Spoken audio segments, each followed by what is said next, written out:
So the Minnesota Vikings had a great season last year, 13-4 in the regular season. However, in the playoffs, that bugaboo of defense came up to bite them again. The thing about the Vikings is for the 2023 season is where do they go? What's the future? Do they move on to a different quarterback? Is Kirk Cousins going to be the future there? Where do the Minnesota Vikings go? We got our guy Steggy here from Skull Purple Podcast to discuss all things Minnesota. Let's get into this.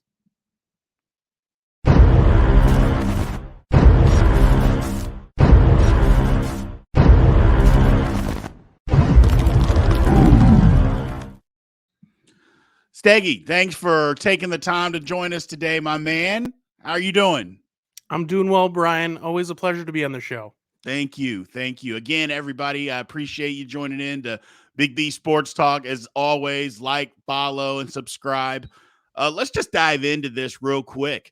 Last year, 13-4 for the Vikings. I know we've discussed them before. The big bugaboo, again, was the defense. It came back to bite them in that playoff game, and we'll start on the defensive side today, is have they done enough in the offseason to get better on the defensive side of the ball? Brian, I think so. It is going to be a little bit of a different reasoning, though. I mean, I think when we talk about improvement, usually we're talking about personnel. Maybe a free agent coming in, or free agents, or maybe a slew of young guys being drafted. I really think the biggest game changer for the Vikings, at least on the defensive side of the ball, is going to be the addition of Brian Flores. Where I think the Vikings will improve the most is just aggression. Last year, we had, a subpar defense. I mean, I think we ended up ranked last in the NFL, or at least close to it, 31st, 32nd. And at the end of the day, there's only up to go from there. Right. But at the same time, one of the biggest issues is that we were lacking in personnel, but the scheme was soft. And I think the addition of Brian Flores is going to bring a lot of aggression. And when you have, let's just call it for what it is, probably some holes from a personnel standpoint, you need to be aggressive. You need to try to force turnovers. You need to try to force mistakes. And I think they're going to do enough of that. My prediction is I think we end up somewhere around 18 to 20th on the defensive side of the ball. Gotcha. Which would be a welcomed, I should say, I don't want to necessarily call it a surprise. I guess it would just be welcomed by Minnesota Vikings fans because, like I said, last year the defense was the bugaboo that ended up basically costing them the playoff game against the Giants. So finishing around 18 to 20 is a welcome sight for Vikings fans. Let's call it that. Let's call it a welcome sight. Moving from there, I guess one question, the Vikings found themselves, I guess, in some salary cap hell, having to get rid of a ton of players, really, really good football players at that. Let's talk about it now. What is the future of the Vikings and what is the plan? Yeah, I mean, I think at the end of the day, you just talked about the fact that the defense is really the biggest issue. The offense, I think we're going to be fine. Offensively, we do lose some pieces. Obviously, we had some cap casualties. Adam Thielen essentially getting forced out, going to Carolina. Obviously, the big one that everybody's talking about is Dalvin Cook being the big release. And then, of course, Eric Kendricks was another key cog, in the nucleus of this team for a long time. So we are losing some veterans, but at the end of the day, I mean, look, for all those Carolina fans out there, I mean, I love Adam Thielen to death, but we're ready to move on. I mean, he's on the last leg of his career. I do think Eric Kendricks can still play, and I think he should do well in San Diego. And I still think that Dalvin can play. I think Dalvin can play, but at the end of the day, Dalvin's kind of in the same boat that Saquon Barkley's in. The difference is that the Vikings have Justin Jefferson and feel pretty good about Kirk Cousins, at least a little bit. And, at the end of the day, New York has Daniel Jones. So without Saquon, I don't know what they're going to do. So we had the luxury of being able to cut Dalvin because in this, running back market that we're in now, People ask me all the time, what's wrong with Dalvin? Nothing's wrong with Dalvin. The biggest Right. problem with Dalvin was that his contractors are $16 million. Right. Like it's not, we weren't going to pay that kind of money. So I think the team, the way I view the 2023 Vikings, Brian, is that this team will be a better team than they were in 2022, but Really? they will end up with a worse record. Okay. Okay. Yeah, Okay. yeah, That makes more sense because I don't think that there's a way that they're going to be better. I just don't think that they're going to be a better, at least record wise. I no, don't see it. Now, defensively, yes, they have to be better. I mean, they can't be worse. Well, I take that back. They can be worse, but, I just think they're going to be better, like you said, with Brian Flores moving into defensive coordinator position. They're going to be better. A lot of key pieces. Look, the Dalvin Cook piece hurts. It just does. This running back market is just so crazy these days because it's not like he's a 30-year-old running back. I could see if he was 29, about to be 30, you don't want to pay a guy. He's not. He's not. And it's just like the league is just basically pushing running backs out in the important. The age keeps going down and down and down. Until I don't know what. It's like one contract, your rookie contract, whatever that is, you better hope you saved all your money because you're not getting another one. And it's crazy. Now, again, $16 million is a ton to pay for a running back, but 10 is not. yeah.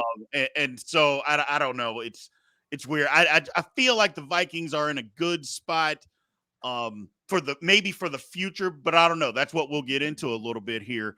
I guess the next thing is, Kirk Cousins. Let's talk about it. Obviously, he'll be the quarterback this year. I know at the beginning, in the opener, I said, is he going to be the quarterback? Yeah, he's going to be the quarterback this year. But is he going to be the quarterback next year? I guess that's a better question. What's the future for him? Well, there are about two scenarios in which Kirk Cousins will be potentially the quarterback next year. The first scenario is that the Vikings make some deep playoff run. Right? We're talking NFC Championship game or Super Bowl. Obviously, if that happens, they're going to try to sign him to an extension, and they will Sure. sign him to an extension. He earned it, and I, even as somebody who is not a big Kirk guy, Right? I'm not a hater, but I'm not a stan either.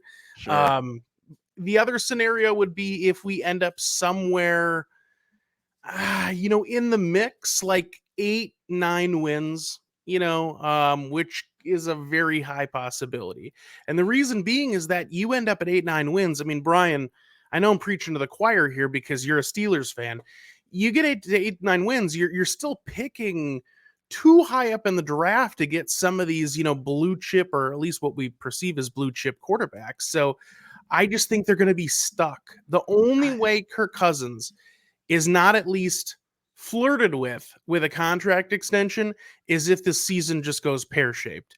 And honestly, as a Vikings fan, Same. and again, somebody that's not a big Kirk Cousins fan, I kind of hope it is boomer bust. I hope he brings us to the promised land, or I hope we crash and burn and win 4 games. Yeah, Because I don't think it's going to do that, though. I'm with you. I'm yeah, with you. But I don't think it is. I think it's yeah, going to be the Vikings. Like you said, they've got still some talent on this roster. The division isn't great. I don't care what everybody keeps talking about the Lions. And no, and I'll get into that here in a minute.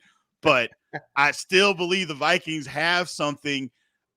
I just think if even at 8 or 9 wins with Kirk Cousins, I think it's where they got to say, you know what? At some point we got to cut bait. We're not gonna, if you're not winning the Super Bowl, you're not going to the NFC Championship game. It's time to move on, and maybe you got to trade a pick or two to get up in the draft to go get a quarterback. I just think that's something that the Vikings are gonna have to do because otherwise, how do you start over? Because if you continuously, trust me, I'm a Steelers fan. We paid Ben Roethlisberger forever this amount of money. He just now came off the books, even a year after he's retired. So, at sooner or later, you just have to say we're done. We're done. And I think that might be a chance for Minnesota to get out. But you're right. If they go to the NFC Championship game, they're not going to get out, and they shouldn't at that point. You're right. But yeah. it'll be interesting to see. It Well, really will.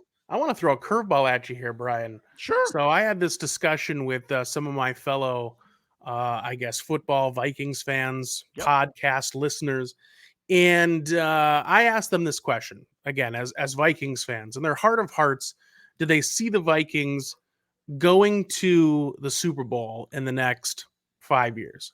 And by and large, most answered no. Right. And then my question was, well, what do you think would take to get to the Super Bowl? And pretty much everybody says franchise quarterback, draft some young stud. Everybody's hoping to get the next Patrick Mahomes and all that stuff, right? Right. Well, the only way you're going to get that is getting again a lot of draft picks. You get some chances, probably getting way up in the draft order. And so I threw this idea out there, and I just want to throw it out into the ether for all of your listeners as well. Is it that crazy to think about trading Justin Jefferson for the house? Because he's dead weight if you're not making it to the Super Bowl. You might as well cash in when the assets are high. You sell high, you buy low, Brian. That's all I'm saying. That worked in Kansas City with Tyreek Hill because they already had Patrick Mahomes. So I get the premise. I understand what you're saying. And it makes sense. But again, it worked in Kansas City to get rid of let's call him a top 3 receiver in the National Football League.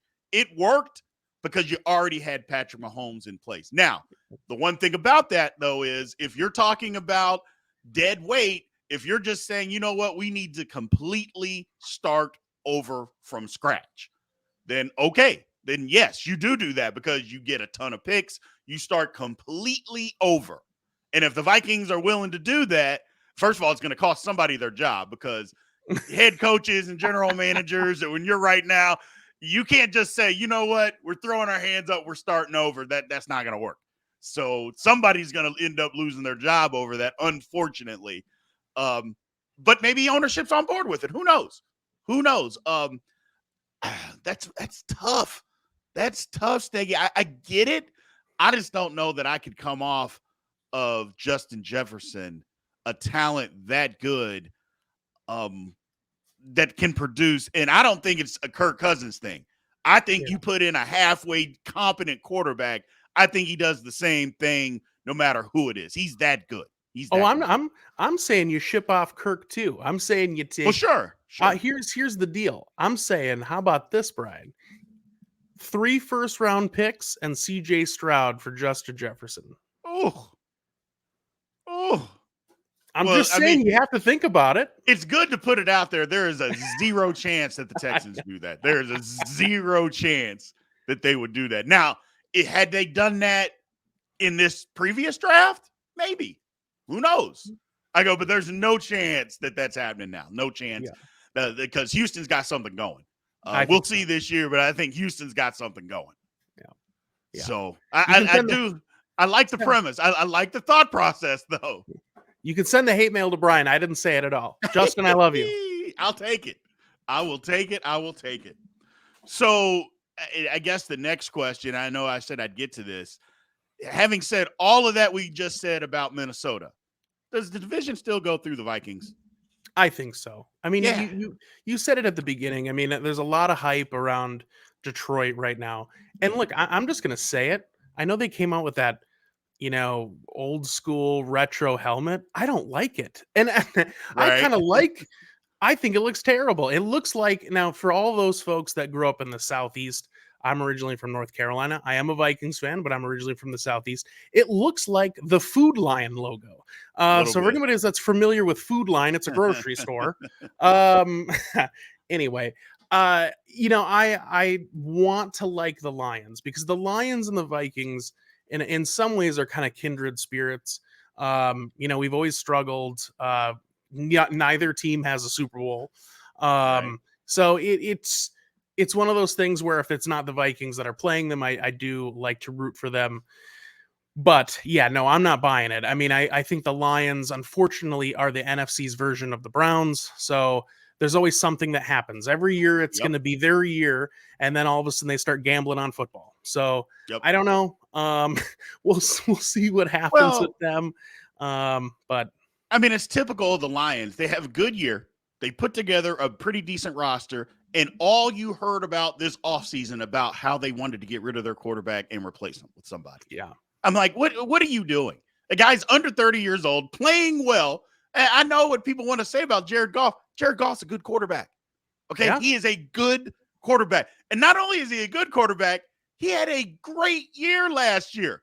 And yet, you talk to anybody in Detroit, the fans, oh, we got to get a new quarterback. I'm like, what are you talking about? There are 15 other teams in the National Football League that would die to be in your situation. And yet here you are talking about you got to get rid of your quarterback. You're exactly right. They are the Cleveland Browns of the NFC. And that's why I have said, until I see it, I'm not going to believe it. I still think that the division belongs to the Minnesota Vikings. Yeah, and I think one part or one piece that a lot of people aren't talking about with the Lions, and I think this is going to be an underrated omission from that roster, is Mm-hmm. Jamal Williams. I mean, Jamal Yeah. Williams was Oh, the yeah. heart and soul of that team, at least the offense. And obviously, then he vocalized that he wanted to stay in Detroit. Now, I don't know all the behind the scenes stuff, so I'm not going to pretend like I know. But Sure. he obviously ended up in New Orleans, so something happened there between the two camps. But that I think that's a big deal. And as a It is. Timberwolves fan, I liken it to when the Timberwolves blew up their roster and then ended up shipping out Pat Beverly. So if you're a basketball fan, this Yeah. it is relevant though because it's very much the same. Was he the best player on the Timberwolves roster? No, but Pat Bev was the heart and soul of that roster, Absolutely. and Jamal Williams is the same way. And I think Absolutely. he will be sorely missed in Detroit. Yep. Absolutely. Absolutely. I mean, the guy broke Barry Sanders' rushing touchdown record for a season. And that guy, you decide, it's not like he went and signed for a ton of money. And that I don't even think they brought in somebody that's better than him either. I'm like, Yeah. I just don't get it. But, it's the Lions. It is what I it is. think Gibbs will be fine. I think Jahmyr Gibbs is going to be just fine for the Lions, who they Right. But he drafted. does what Swift did, and I get that move. I get Yeah, it. Swift was always hurt, too. That's another thing. You couldn't count on yeah, him. The guy's always hurt. So I yeah, get that part of it. But they'll be all right. They brought in Montgomery from Chicago. I'm like, okay, well, whatever. yeah. But again, it's the Lions. But so lastly here, and before I let you go, and I appreciate you joining the show. Is there anybody out there right now that maybe Vikings fans don't know about after mini camps, after OTAs are over, but right before training camp here? Is there anybody that the Vikings fans maybe aren't as familiar with, don't know? And it can be a rookie or a free agent or just anybody maybe been on the squad a couple years, maybe a practice squad guy, but somebody that the fans don't know, but they should get to know here pretty quickly. Yeah, I mean it's hard to necessarily pinpoint anyone because I think with the amount of turnover, there's been a lot of talk about replacements.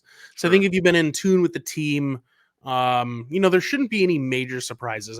But there's two that do come to mind to a degree, and one is going to be Byron Murphy. I think he's going to be better than some people expect. I think we all are really, really worried about the secondary, especially on the defense. I think he's going to be a better addition than people realize. And Mm-hmm. not to throw any shade at your ball club here, Brian, but Patrick Peterson he was basically our top corner. Right. And again, nothing wrong with P2. Love Patrick Peterson, but look, I think even he would admit he's getting a little long on the tooth. He's getting a little Sure. older. So I think Murphy just having a younger, more agile, a little bit more in his prime corner is going to help. Yep. And then here's the other thing. We had a lot of injuries on the defensive side of the ball last year, and namely rookies. So our first round pick last year was Lewis Seen, who's a safety. He got injured, I think, week 2. He broke his leg. He was out for the rest of the year. So we basically didn't see our first round pick. So he's back. He's ready. He's going to be ready to go by training camp. Another guy that's going to be ready by training camp was our second round pick, which was Andrew Booth Jr., who was also a corner. So Yeah. it's almost like we're getting another bit of a draft class back because those guys were injured early in the year and then they were out all season. So, the rookies, you can't expect a ton from them, but at the same time, we got a lot of young guys on that defense. And like I said, with the aggression and maybe some of the scrappiness that we might see from a Brian Flores defense, I'm excited. I'm excited to see it. I got real sick and tired of watching our corners sit 10 yards off the ball, Yeah. on 3rd and 4. Yep. It was just so I think it's going to be all right. The big thing that any Vikings fans are on watch for right now is the Daniil Hunter watch, because he is not happy with his contract. He has not reported to camp, which isn't a huge surprise. Um, but it sounds like they are not very close. And so it's going to be interesting to see if they can work out a deal, or again, if it's going to be I mean, somebody will trade for Daniil Hunter. I mean, because the 100%. contract isn't an issue. I mean, Right. I think he's only due something stupid like $6 million this year. Young guy, good edge rusher, just Yep. needs to stay healthy. But somebody would trade for him. So that's the biggest thing. And yeah, who knows? Maybe you trade Daniil for some more draft capital, and that's what gets us up into next year's, let's say, top 10, top 5. We could package some things together. So we'll see. We'll It's see what something that happens. makes sense, when you think about it in the grand scheme of things. Because if the Vikings don't want to pay him, which it doesn't sound like they want to pay him the kind of money that he wants, at some point it's okay. You know what? Good player, not in the cards for us in the future. Let's trade him. And then you use that plus other picks to get just what you mentioned, to get up higher into the draft to do some damage there. So Yeah. lastly, I know it's before training camp, so it makes it very, very difficult because injuries and everything that goes on. Record. I see just what you said. I think they are still with that division, and I don't want to hear about the Bears. The Bears will be better. The Packers are going to stink, so they're not going to be any good.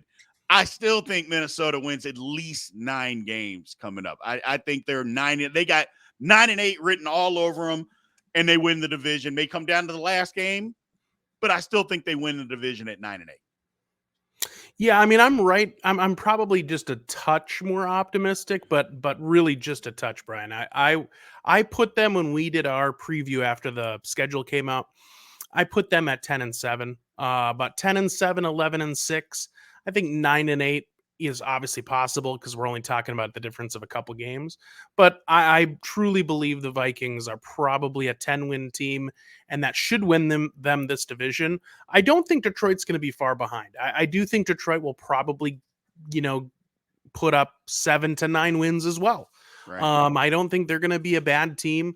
I do foresee them probably having a similar story this next season that they did last season, where I do think there's going to be bumps in the road, and then people are going to start falling off the bandwagon, and Yeah. then Right. somehow they win the last 5 of 7, and they just barely miss. But Bears, I would say somewhere in 5 to 7 wins. Yep. And then the Packers, honestly, not like 3 to 6. Yeah. Ceiling is 6. The scary thing Yeah. is for Vikings fans and NFC North fans is the fact that I think that they're going to be so terrible, because that means that they will probably draft really high up in the draft order, and then I'm going to have to watch another Hall of Fame quarterback torture my franchise for 20 years.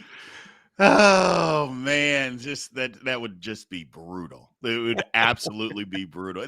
Luck can't happen 3 times. It just can't. It just can't. But I hope it.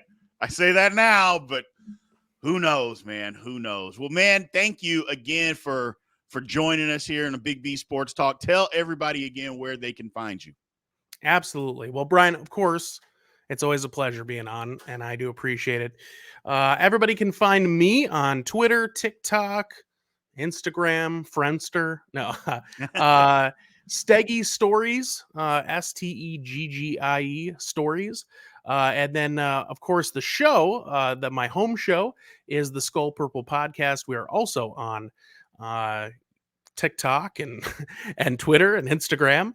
You can also catch our podcast as well on Apple, Spotify, iHeartRadio, all the places that you get your podcasts. So after you subscribe to Big B, make sure to join us over on the Skull Purple podcast as well. Absolutely. Absolutely. I appreciate you joining us. I'll 100% have you on again before the season starts and throughout the season, just checking in and talking some Vikings and talking some football, man. I appreciate it. Absolutely, Brian. I got my Hawaiian shirt on for summer, ready to go. Absolutely. All right. You have a good one, my man. Thank you.